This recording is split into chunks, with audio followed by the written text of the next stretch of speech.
সারা বছর ক্লাস 11-এর ইতিহাস বিষয় থেকে কোনো প্রশ্নই পড়া হয়নি, আর শেষ মুহূর্তে হাতে গোনা মাত্র কয়েকটা প্রশ্ন পড়ে ইতিহাসে অনেক ভালো রেজাল্ট করতে চাও, তাহলে আজকের এই ভিডিওটি তোমার জন্য। আজকের এই ভিডিওটিতে আমি ক্লাস 11-এর ইতিহাস বিষয়ের একটি অতি গুরুত্বপূর্ণ নমুনা প্রশ্নপত্র ও তার উত্তর নিয়ে হাজির হয়েছি। এই প্রশ্নপত্রটি তুমি যদি ভালোভাবে সলভ করে যেতে পারো, তাহলে তুমি যদি সারা বছরও ক্লাস 11-এর ইতিহাস বিষয় থেকে কোনো প্রশ্নই না পড়ে থাকো, তারপরেও বলছি তুমি প্রত্যেকটা 8 নম্বরের বড় প্রশ্ন আজকের এই প্রশ্নপত্রটি থেকেই কমন পেয়ে যাবে।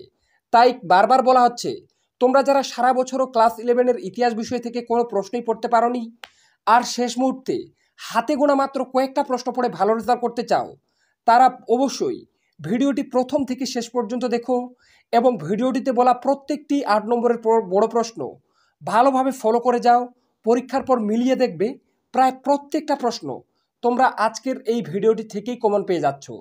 তাই বারবার বলা হচ্ছে বন্ধুরা, তোমরা যারা শেষ মুহূর্তে হাতে গোনা মাত্র কয়েকটা প্রশ্ন পড়ে ইতিহাসে অনেক ভালো রেজাল্ট করতে চাও, তারা অবশ্যই ভিডিওটি শেষ পর্যন্ত দেখো এবং চ্যানেলে নতুন হয়ে থাকলে অবশ্যই চ্যানেলটি সাবস্ক্রাইব করে পাশে থাকা বেল আইকনটি প্রেস করে রাখো। তো চলো প্রশ্নটি দেখে নেওয়া যাক। প্রথমেই দেখে নেব একের দাগের প্রশ্নগুলিতে কি বলা হয়েছে। সঠিক উত্তরটি নির্বাচন করো। বহু বিকল্প ভিত্তিক প্রশ্নাবলী, অর্থাৎ একের দাগে তোমাদের ইতিহাস প্রশ্নপত্রটিতে 24টি এমসিকিউ প্রশ্ন দেওয়া থাকবে। প্রত্যেকটি প্রশ্নের মান 1 করে, টোটাল 24 নম্বর। তো দেখে নেব 1.1-এর দাগে কি বলা হয়েছে। পৃথিবীর প্রাচীনতম মহাকাব্য হলো, তো এক্ষেত্রে উত্তর হয়ে যাবে খয়ের দাগের অপশনটি, অর্থাৎ গিলগামেশ। এরপর দেখে নাও 1.2-এর দাগে ইন্ডিকা এর রচয়িতা ছিলেন, তো এর উত্তর হয়ে যাবে কয়ের দাগের অপশনটি, অর্থাৎ মেগাস্থেনিস। এরপর দেখে নাও 1.3 আমির খসরু রচিত গ্রন্থটির নাম হলো, তো এর উত্তর হয়ে যাবে খয়ের দাগের অপশনটি, অর্থাৎ কিরানুস সাদাইন। এরপর দেখে নাও 1.4 মিশরের সব থেকে বড় পিরামিড হলো, তো এক্ষেত্রে উত্তর হয়ে যাবে কয়ের দাগের অপশনটি, অর্থাৎ খুফুর। এরপর দেখে নাও 1.5 মিশরকে নীলনদের দান বলে উল্লেখ করেছেন, তো এক্ষেত্রে উত্তর হয়ে যাবে মিশরকে নীলনদের দান বলেছেন কয়ের দাগের অপশনটি, অর্থাৎ হেরোডোটাস। 1.6 প্রাচীন ভারতে সর্বপ্রথম কোন শস্যের চাষ শুরু হয়েছিল, তো এক্ষেত্রে উত্তর হয়ে যাবে 1.6-এর দাগের প্রশ্নটির উত্তর হয়ে যাবে গয়ের দাগের অপশনটি, অর্থাৎ জব। 1.7 পাটলিপুত্র রাজধানী ছিল, তো এর উত্তর হয়ে যাবে ঘয়ের দাগের অপশনটি, অর্থাৎ মগধের। এরপরে দেখুন 1.8 গুপ্ত বংশের প্রতিষ্ঠাতা ছিলেন, তো এর উত্তর হয়ে যাবে কয়ের দাগের অপশনটি, অর্থাৎ শ্রীগুপ্ত। এরপর দেখুন 1.9 কাবুলিয়ত ও পাট্টা ব্যবস্থার প্রবর্তন করেন, তো এক্ষেত্রে উত্তর হয়ে যাবে শেরশাহ, অর্থাৎ খয়ের দাগের অপশনটি উত্তর। 1.10 অর্থশাস্ত্রের লেখক হলেন কৌটিল্য, অর্থাৎ খয়ের দাগের অপশনটি উত্তর। 1.11 দিল্লির কোন সুলতান সর্বপ্রথম খলিফার স্বীকৃতি পান, তো এক্ষেত্রে উত্তর হয়ে যাবে কয়ের দাগের অপশনটি, অর্থাৎ ইলতুৎমিশ। এরপর দেখে নাও 1.12-এর দাগে ইকতা প্রথার প্রবর্তক কে, উত্তর ইলতুৎমিশ, অর্থাৎ কয়ের দাগের অপশনটি উত্তর। 1.13 পালিয়ে যাওয়া কৃতদাসদের বলা হতো, তো এক্ষেত্রে উত্তর হয়ে যাবে ঘয়ের দাগের অপশনটি, অর্থাৎ মেনুমিশীয়।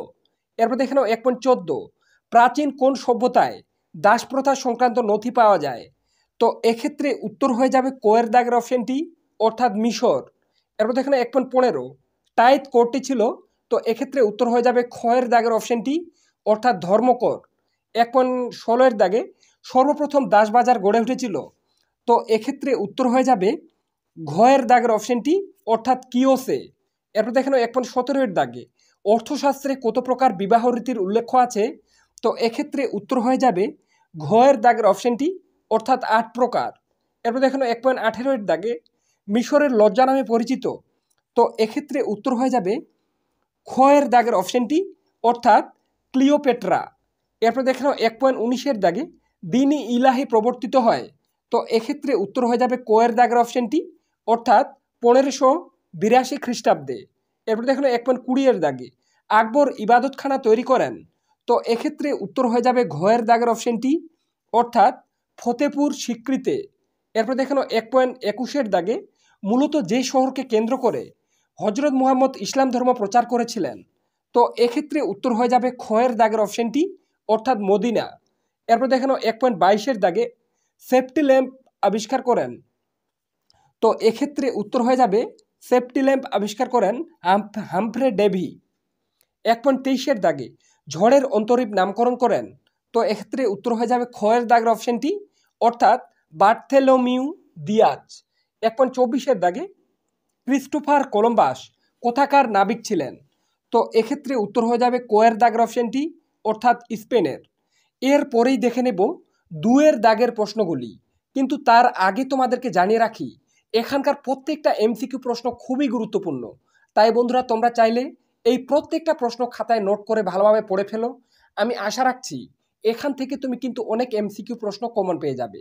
এরপরে দেখে নেব 2-এর দাগের প্রশ্নগুলি। তারপরে তোমাদের আরেকটা বলে রাখি, এই প্রশ্নপত্রটিতে 3-এর দাগে তোমরা যে কয়েকটা 8 নম্বরের প্রশ্ন দেখবে, এর বাইরে আর কোনো প্রশ্ন পড়ার প্রয়োজন নেই ফাইনাল পরীক্ষার জন্য। প্রত্যেকটি 8 নম্বরের প্রশ্ন তোমরা আজকের এই একটা প্রশ্নপত্র থেকেই কমন পেয়ে যাবে, এতটুকু আমি তোমাদেরকে গ্যারেন্টি দিয়ে বলছি। তাই বন্ধুরা বারবার বলা হচ্ছে, তোমরা যারা সারা বছরও কোনো কারণে ভালোভাবে পড়াশোনা করতে পারোনি আর শেষ মুহূর্তে এইরকম প্রত্যেকটা সাবজেক্টের একটা মাত্র প্রশ্নপত্র সলভ করে গিয়ে ভালো রেজাল্ট করতে চাও, তারা অবশ্যই এই চ্যানেলটি সাবস্ক্রাইব করে পাশে থাকা বেল আইকনটি প্রেস করে রাখো।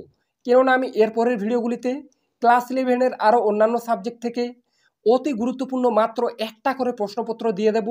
আর তুমি যদি এই একটা মাত্র প্রশ্নপত্র ভালোভাবে সলভ করে যেতে পারো, তাহলে প্রত্যেকটা সাবজেক্টের প্রত্যেকটা বড় প্রশ্ন তোমরা ওই একটা মাত্র প্রশ্নপত্র থেকেই কমন পেয়ে যাবে। তাই বারবার বলা হচ্ছে, তোমরা যারা চাও মাত্র একটা হাতে গোনা প্রশ্নপত্র সলভ করে গিয়ে ক্লাস 11-এর ফাইনালে অনেক ভালো রেজাল্ট করবে, তারা অবশ্যই এই চ্যানেলটি সাবস্ক্রাইব করে পাশে থাকা বেল আইকনটি প্রেস করে রাখো। বারবার বলছি, বিগত কয়েক বছর ধরে আমি পড়িয়ে এসেছি, একবার কিন্তু বিকল্প হয়নি। আমি বলছি প্রত্যেকটা বড় প্রশ্ন 8 নম্বরের আমি যে একটা করে প্রশ্নপত্র দেব ওগুলার মধ্যেই কমন পাবে, এটা আমি একদম লিখিত আকারে দিচ্ছি। তোমরা হয়তো অনেকে ভাবতে পারো সত্যি কি কমন পড়বে কি না, আমি তোমাদেরকে একদম গ্যারেন্টি দিয়ে বলছি একটাও প্রশ্ন বাইরে যাবে না। প্রত্যেকটা 8 নম্বরের বড় প্রশ্ন তোমরা এই প্রশ্নপত্রগুলি থেকেই কমন পেয়ে যাবে। তো চলো দেখে নেব 2-এর দাগের প্রশ্নগুলিতে কি বলা হয়েছে। তো চলো দেখে নেই 2-এর দাগে 2টি বা 3টি বাক্যে নিম্নলিখিত প্রশ্নগুলির উত্তর দাও। তো 2-এর দাগে তোমাদের 16টি এসএকিউ প্রশ্ন বা অতি সংক্ষিপ্ত প্রশ্ন দেওয়া থাকবে। প্রত্যেকটি প্রশ্নের মান 1 করে, টোটাল 16 নম্বর। তো দেখে নাও 2.1-এর দাগে আছে হায়ারোগ্লিফিক লিপি কি। 2.2 ভারতের সাতবাহন রাজারা কোন দুটি ধাতুর মুদ্রা ব্যবহার করতেন।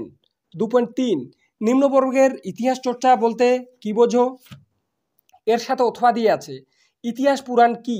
2.4 নগর রাষ্ট্র বা পুলিশ বলতে কি বোঝো। 2.5 অলিম্পিক ক্রীড়া প্রথম কবে শুরু হয়েছিল, এর সাথে অথবা দিয়ে আছে এলাহাবাদ প্রশস্তি কে রচনা করেন। 2.6 ইক্তা শব্দের অর্থ কী। 2.7 অর্থশাস্ত্রের বিষয়বস্তু কি, এর সাথে অথবা দিয়ে সপ্তাঙ্গ তত্ত্ব কি। এরপর দেখে নাও 2.8 হিন্দুস্তানের তোতা পাখি কাকে বলা হয়। 2.9 করভি কি। 2.10 ফিপ বলতে কি বোঝায়, এর সাথে অথবা দিয়ে আছে গিল্ড কি ছিল। এরপর দেখে নাও 2.11-এর দাগে স্পার্টাকাস কে ছিলেন। 2.12-এর দাগে স্ত্রীধন বলতে কি বোঝো। প্রত্যেকটা প্রশ্ন গুরুত্বপূর্ণ, তুমি চাইলে এই প্রত্যেকটা প্রশ্ন খাতায় নোট করে একদম লিখে নিতে পারো। তাই বারবার বলা হচ্ছে বন্ধুরা, এইরকম অন্যান্য সাবজেক্টের গুরুত্বপূর্ণ ভিডিওগুলি চাইলে অবশ্যই চ্যানেলটি সাবস্ক্রাইব করে রাখো। কেননা শেষ মুহূর্তে তোমরা যারা কোনো সারা বছর কিছুই পড়তে পারোনি, তুমি এই একটা মাত্র চ্যানেল রিয়াজ টিউটোরিয়াল, এই একটা মাত্র চ্যানেল থেকে তুমি কিন্তু অনেক উপকার পাবে তোমাদের ক্লাস 11-এর ফাইনাল পরীক্ষায়। তাই বারবার বলা হচ্ছে, চ্যানেলে নতুন হয়ে থাকলে অবশ্যই চ্যানেলটি সাবস্ক্রাইব করে পাশে থাকা বেল আইকনটি প্রেস করে রাখতে ভুলো না। আমি তোমাদেরকে গ্যারেন্টি দিয়ে বলছি, তুমি যদি সারা বছরও কিছু না পড়ে থাকো আর এই প্রশ্নগুলি ভালোভাবে সলভ করে যেতে পারো, আমি গ্যারেন্টি দিয়ে বলছি ফাইনালে তোমরা প্রত্যেকে 80%-এর উপর নম্বর পাবেই। তাই বারবার বলা হচ্ছে, ভিডিওগুলি অবশ্যই শেষ পর্যন্ত দেখো এবং প্রত্যেকটি প্রশ্ন খাতায় নোট করে পড়ে ফেলো।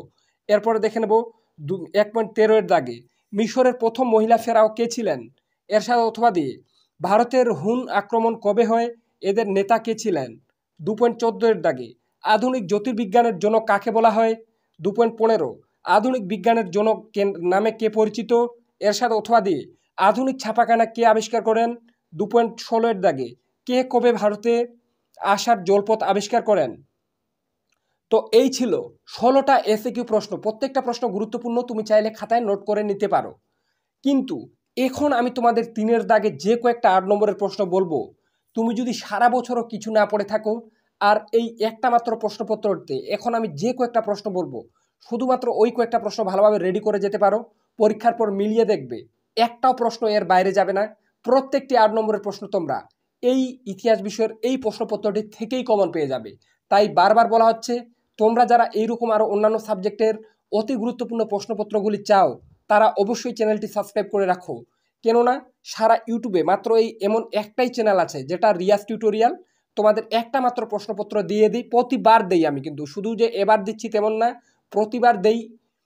কিন্তু যে প্রশ্নগুলো দেওয়া হয় একবার বিকল্প হয় না, প্রত্যেকবার ছাত্রছাত্রীরা সেগুলোর মধ্যেই কমন পায়। তাই বারবার বলা হচ্ছে, চ্যানেলে নতুন হয়ে থাকলে অবশ্যই চ্যানেলটি সাবস্ক্রাইব করে রাখো যাতে গুরুত্বপূর্ণ ভিডিওগুলি সবার আগে তোমার কাছে পৌঁছে যায় আর তুমি ক্লাস 11-এ মাত্র একটা মাত্র প্রশ্নপত্র সলভ করে অনেক ভালো রেজাল্ট করতে পারো।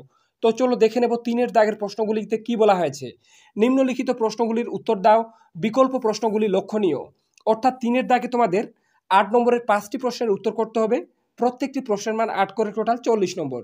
তো দেখে নেব প্রথমে কোয়ের দাগে। তো কোয়ের দাগে তোমাদের দ্বিতীয় অধ্যায় থেকে একটা 8 নম্বরের বড় প্রশ্ন থাকবে। প্রথম অধ্যায় থেকে তোমাদের কোনো রকমের 8 নম্বরের প্রশ্ন থাকে না, তোমরা প্রত্যেকে জানো। তো ডিরেক্ট দেখে নেব দ্বিতীয় অধ্যায়। তো দ্বিতীয় অধ্যায়ের সবথেকে গুরুত্বপূর্ণ প্রশ্ন কোয়ের দাগে, হরপ্পা সভ্যতায় নগর পরিকল্পনার বর্ণনা দাও, এই সভ্যতার পতন কেন হয়। এই প্রশ্নটা সবথেকে বেশি গুরুত্বপূর্ণ এবছরে, ভালোভাবে পড়ে রাখবে দ্বিতীয় অধ্যায় থেকে। ধরে নিতে পারো এই প্রশ্নটা পরীক্ষায় এসে গেছে, তাই তোমাদের বলছি এই প্রশ্নটা সবথেকে বেশি গুরুত্ব দিয়ে পড়বে। এরপরে আরেকটা, 4টি নদীকেন্দ্রিক সভ্যতার নাম লেখো, এই সভ্যতাগুলি নদীর তীরবর্তী অঞ্চলে গড়ে উঠেছিল কেন। এই প্রশ্নটিও ভীষণ গুরুত্বপূর্ণ। মিশরকে নীলনদের দান বলা হয় কেন। কোয়ের দাগে যে দুটি প্রশ্ন বললাম, এই দুটি প্রশ্ন তোমার যদি পড়া থাকে তুমি একদম 100% নিশ্চিন্তে থাকো, যে কোনো একটা প্রশ্ন তুমি কিন্তু কমন পাবেই পাবে। সারা ইউটিউবে তোমাদেরকে এমনভাবে সাজেশনে কেউ বলবে না, একমাত্র আমাদের চ্যানেল রিয়াজ টিউটোরিয়াল থেকে বলে দেওয়া হয়। তাই বারবার বলা হচ্ছে, এইরকম আরও অন্যান্য সাবজেক্টের ভিডিওগুলি পেতে অবশ্যই চ্যানেলটি সাবস্ক্রাইব করে রাখো। এরপরে দেখে নেব, যারা কোনো রকমের রিস্ক নিতে চাও না তারা একটা আরও এক্সট্রা প্রশ্ন দেখে রাখবে দ্বিতীয় অধ্যায় থেকে। সেটা হলো, নব্যপ্রস্তর যুগের মানুষের জীবনযাত্রার পরিচয় দাও, এই যুগের গুরুত্ব লেখো। যারা ভাবছো যে দাদা আমি মাত্র 2টা প্রশ্ন পড়বো, তারা প্রথমে 2টা প্রশ্ন পড়বে। আর যারা কোনো রকমের রিস্ক নিতে চাও না তারা আর এই একটা প্রশ্ন ভালোভাবে দেখে যাবে। এই 3টি প্রশ্ন পড়ে রাখলে তুমি একদম পুরো কনফিডেন্সের সাথে পরীক্ষা দিতে যাও। এই 3টার মধ্যে একটা প্রশ্ন 100% কমন পাবে, না হলে পরীক্ষার পর এসে আমাকে কমেন্ট সেকশনে জানাতে বলবে না। এরপরে ক্ষয়ের দাগে তোমাদের তৃতীয় এবং চতুর্থ এই দুটো অধ্যায় থেকে দুটো প্রশ্ন দেওয়া থাকবে, তার মধ্যে থেকে একটি প্রশ্নের উত্তর করতে হবে।